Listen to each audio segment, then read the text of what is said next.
Here's some drills that I got taught by a professional keyboardist that I use all the time in my playing. As we know, I like to keep things short and simple because that is what the KISS principle is all about. Some left-hand drills that I'd like you to practice, and I'll tell you, if you can get this down, this will make your piano and keyboard playing so much more fuller and smoother, and it would really enhance what you do. So one of the things I like to play on the left hand is, instead of just playing single notes, I like to play octaves. So there's a few ways that you can play octaves. You can either just play a block like this. So say if I'm playing a C chord like this, the left hand has got the bass note, so there's your C right there.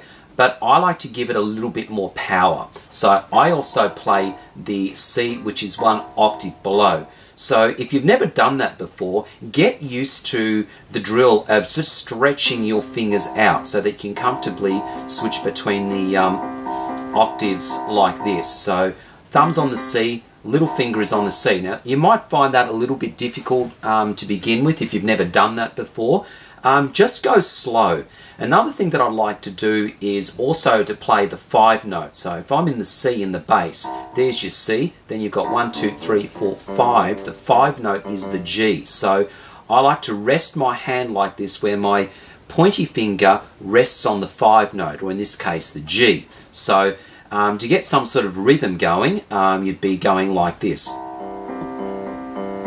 1 and 2 and 3 and 4 and 1 and 2 and 3 and 4 and 1 and 2 and 3 and 4 and 1, 2 and 3 and 4 and the practice with this one is to change chords on the left hand with the bass. So if we're going from a C, we'd be going 1 and 2 and 3 and 4 and 1 and 2 and 3 and 4 and 1 and 2 and 3 and 4 and 1 and 2 and 3 and 4 and 1 and 2, 3 and 4 and 1 and 2 and 3 and 4 and...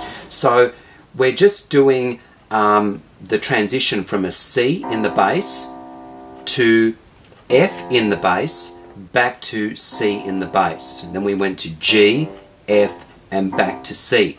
Now, if that's a little bit too fast, just go slow. And you don't even need to do the 5 note in the middle if you're finding that difficult. Just do octaves, 1 and 2 and 3 and 4, and then move to the F, 1 and 2 and 3 and 4 and 1 and 2 and 3 and 4 and 1 and 2 and 3 and 4 and 1 and 2, 3 and 4 and 1 and 2 and 3 and 4 and... So that's kind of like what I like to do.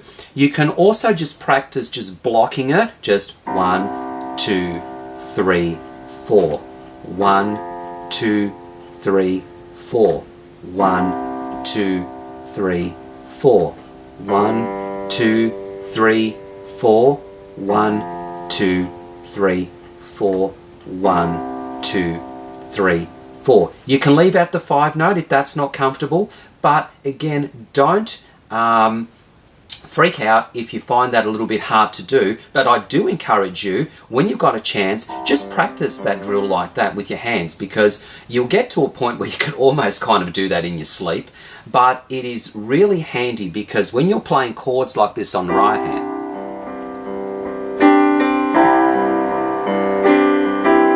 like this, your left hand is carrying a lot of the rhythm, and which really frees your right hand up to just take your time and embellish yourself on whatever chords that you're playing. So I hope that's a useful tip for you.